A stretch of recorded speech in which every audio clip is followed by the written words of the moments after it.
Since there's already so much history to cover right now, I often wonder what it'll be like for the year 6000 to have to study all of its past. We're going to have to find out who's essential and who we can just glance over. In the future, will every word have a song to it, since we're kind of running out of ideas? In 1452, with the time of Da Vinci, Neptune and Saturn were in Libra, while Mars was in Aquarius and Jupiter was in Pisces. No wonder there was a Renaissance. Every animal switches off between yin or yang, sort of feminine or masculine. And I notice this especially when we combine our classes. Like the rats found the oxen a little shy, while tigers find rabbits really shy.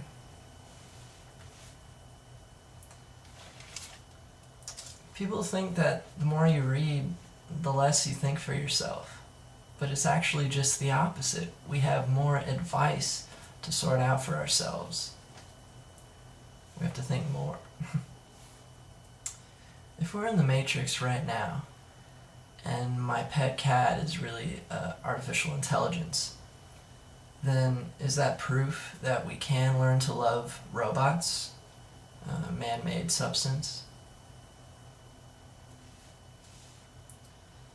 I like to be brief about my ideas. I like one-liners a lot because if you're always engaged, then you can never reflect, which is more engaging.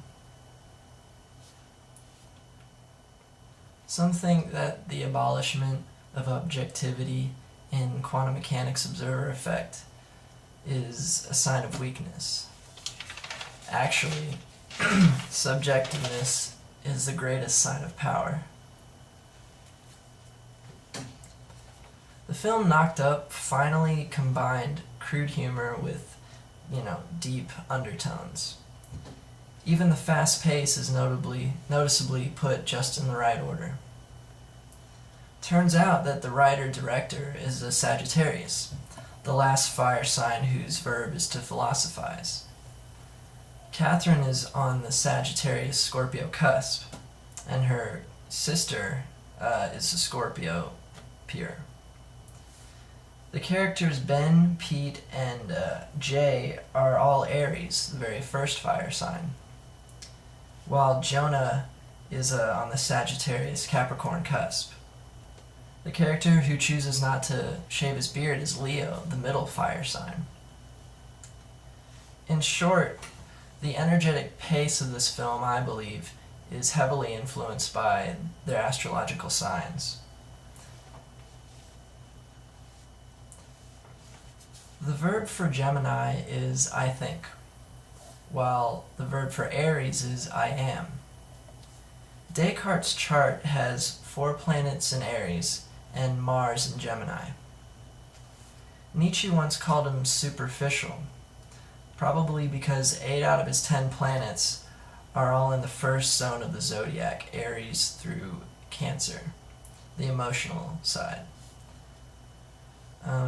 While Nietzsche, he had 2 in emotional, 4 in intellectual, and 4 in theoretical. Since I have 2 planets in the emotional section, 1 in intellectual, and 7 in theoretical, I think this theory is highly probable.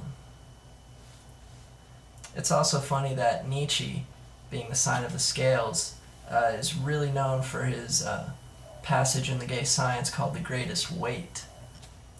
Same goes for that Libra tiger, Mike Judge.